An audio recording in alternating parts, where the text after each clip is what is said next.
Graça e paz a vocês que estão aqui comigo. Vamos meditar um pouquinho hoje no livro de Gênesis, capítulo 3.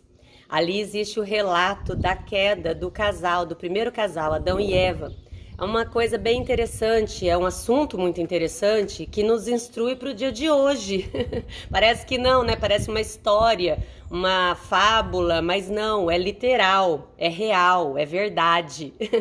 É verdade. É o relato da queda do primeiro casal, onde existe ali um diálogo entre eles entre Eva e a serpente e Eva e Adão. E é uma coisa que chama atenção. Existe ali alguns detalhes que chamam atenção. E para você que talvez esteja indignado com algumas coisas, talvez você olha para as guerras, olha para as crianças passando fome, olha para a pedofilia, para a zoofilia, para tantas coisas e até para a sua própria vida, tragédias, coisas difíceis que estão acontecendo, e você olha e fala: onde está Deus? Onde está Deus nessa hora? Onde Deus estava nesse momento? Por que Deus não age nisso? Por que que acontece aquilo? Por que que isso? Por que que aquilo? E eu talvez não tenha respostas do seu porquê, mas eu posso ser instrumento do Espírito Santo aqui através dessa meditação para te dar certos insights, esclarecimentos que vão fortalecer a sua fé e vão te dar entendimento para poder caminhar nesse mundo tenebroso que jaz no maligno. Vem comigo. Então vamos lá. Ali em Gênesis, no início, né, onde Deus criou o homem, né, do pó da terra e deu a ele várias instruções, inclusive nomear os bichos, né, os animais, e deu a ele também o governo da terra, né, ali do jardim. E depois ele achou que não era bom que o homem ficasse só, então ele falou: façamos, né, vamos fazer uma auxiliadora para ele, que no caso seria Eva, e Adão ficou ali maravilhado, né? Corpo, como que é? Da mesma espécie que eu, que lindo. E aí no capítulo 3, então, é a tragédia, né? Onde a serpente chega para Eva e fala para ela assim: não é verdade que Deus proibiu vocês de comerem tudo isso daqui?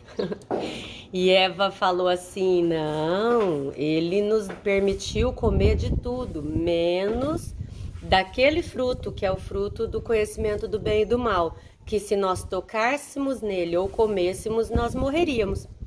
Então aí já começamos a perceber o seguinte: não foi essa a ordem que Deus deu. Deus falou para Adão: não, coma tudo, você é livre para comer de tudo, todos os frutos do jardim, menos o do conhecimento do bem e do mal, porque se comer, certamente morrerá. Então Eva já incluiu não poder tocar e tirou a palavra certamente. Nós estamos aqui meditando e falando de uma mulher que conhecia a Deus, que se encontrava com ele, a primeira mulher que não era influenciada pela Globo, não era influenciada pelas redes sociais, não foi discipulada por um homem, não faltou devocional na vida dela, não faltou intimidade com ela, né? Porque ela estava ali vendo Deus no final da tarde, porque ela estava sendo discipulada pelo próprio Deus. Então, assim, não faltou tempo de oração, porque a oração é conversar com Deus. E não veio essas influências do mundo externo, mas que ela já acrescentou algo na palavra e tirou algo da palavra. Então, você perceba o perigo de nós não conhecermos a palavra de Deus. O perigo de nós nos alimentarmos da palavra de Deus somente através de pregadores. Só o pregador da igreja, o vídeo do YouTube, que é suficiente para me ensinar a palavra, mas ele pode colocar o não tocar e tirar o certamente. E isso gera em nós o quê? Fraqueza espiritual. Coloca em nós, então, espaço para que algo venha colocar em dúvida o amor do Pai por nós. Veja bem, serpente respondeu para ela assim: morre nada, morre nada, e você vai ficar com o conhecimento, o discernimento que Deus tem, e Ele não quer que você seja como Ele, porque a partir do momento que você comer, você vai ser como Ele. Então Eva, que já tinha essa fraqueza espiritual, porque já estava com a palavra mal entendida no seu coração, ela pegou e falou: seria muito bom ter discernimento. E olhou para o fruto. Olhou para o fruto, deu liberdade para o fruto.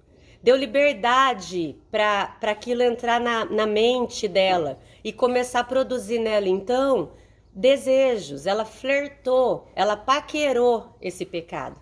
Ela começou a idealizar como seria bom ter discernimento. Ela começou a pensar o que seria da vida dela se ela soubesse mais coisas, se ela fosse como Deus.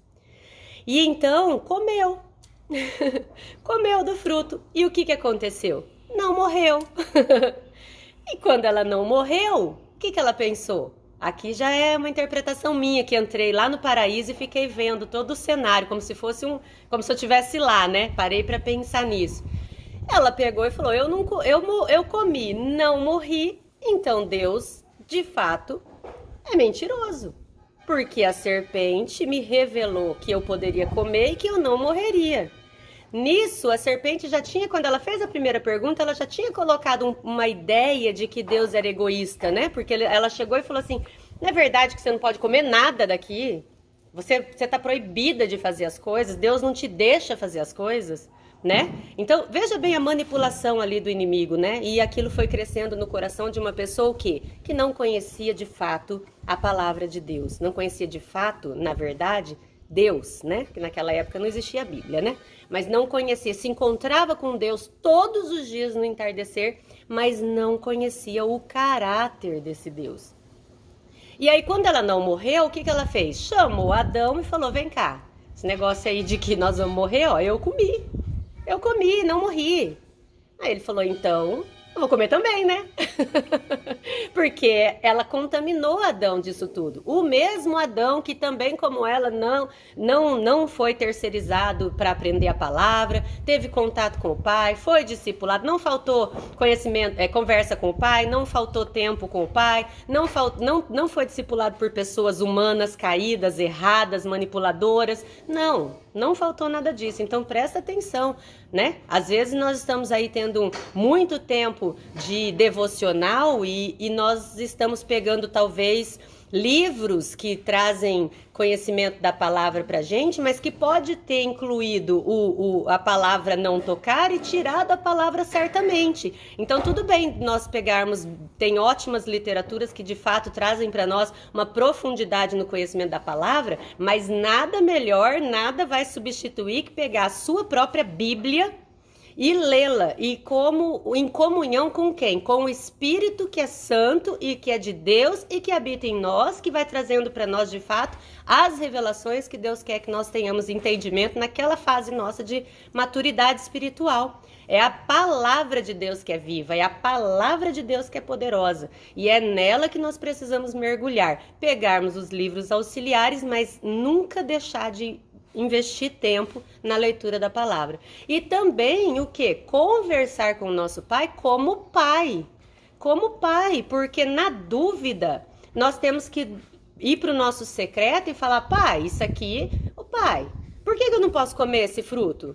Por que eu não posso comer desse fruto? O Senhor me deu tudo isso daqui, por que eu não posso? A serpente falou que eu deveria comer porque assim eu vou ficar como o Senhor. O Senhor não quer que eu fique como o Senhor? Por que o Senhor está agindo assim comigo? Ué, qual que é? Você não é filha? Você não tem um pai? Ou você é escravo? Você vive como criatura, que você não tem liberdade, mesmo conversando com seu pai todos os dias, você não tem liberdade de falar com ele igual filho e pai, igual pai e filho. Então, essa meditação é interessante porque o que acontece? Quando Adão viu que Eva não morreu, ele falou: ah, então não morre, então beleza, eu quero ser como Deus também. Então vamos comer. E comeu. Quando ele comeu, e ele conhecia a ordem, porque foi dada direto para ele. A responsabilidade era dele.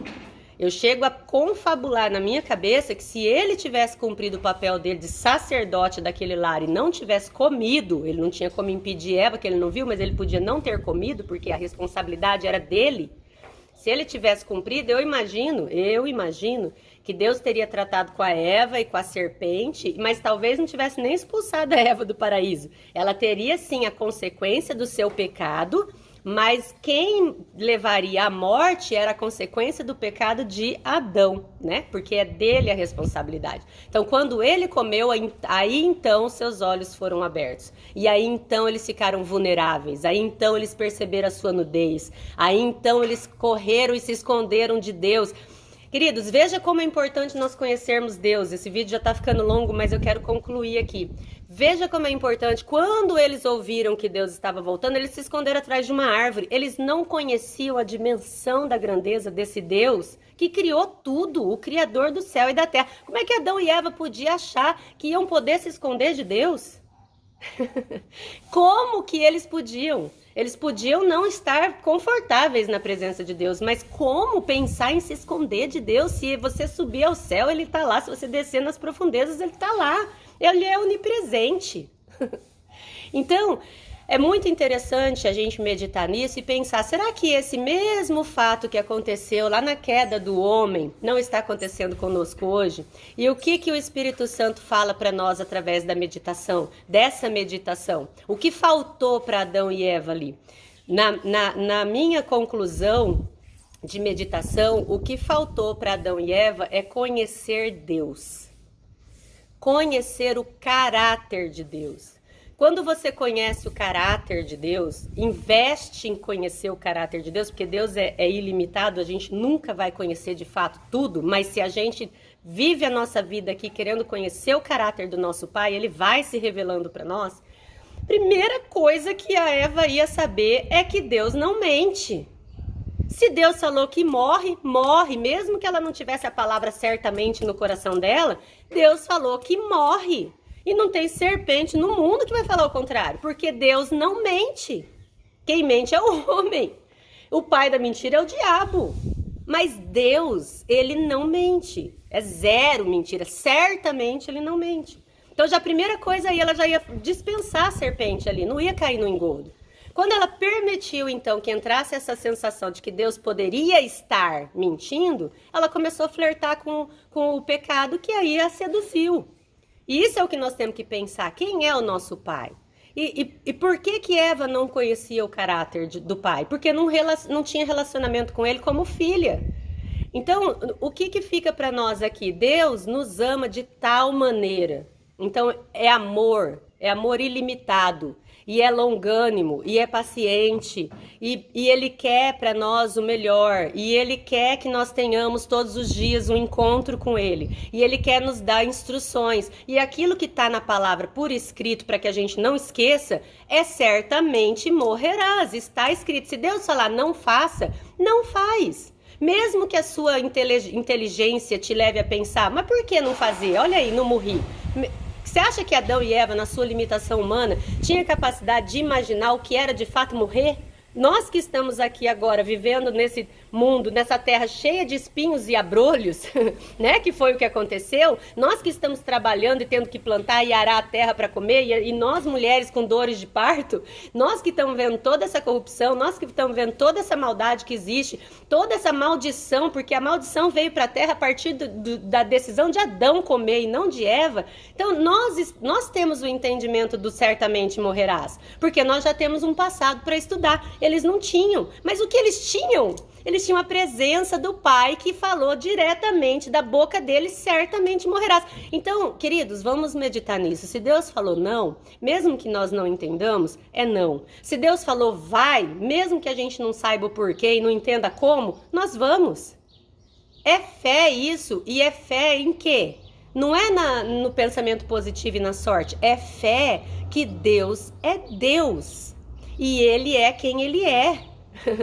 E é o alfa e o ômega. E Cristo de fato veio ao mundo e morreu e ressuscitou. E de fato está sentado à direita de Deus Pai. E de fato vai voltar nos buscar. E o Espírito de Deus foi enviado a partir desse momento que Jesus subiu aos céus para habitar em nós. E Ele é santo.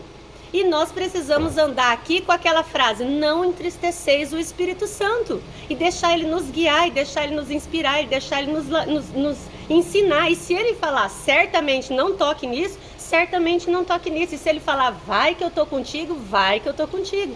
Mas para isso nós precisamos deixar de sermos escravos e passarmos então a ter um relacionamento verdadeiro entre pai e filho, filho e pai. Fica essa mensagem, medite nisso. O que Deus tem falado para você? Que o homem usado pela serpente tem falado para você? Será? Vai nada. Não é verdade. Pensa nisso, que isso daí certamente te levará à morte. Em nome de Jesus.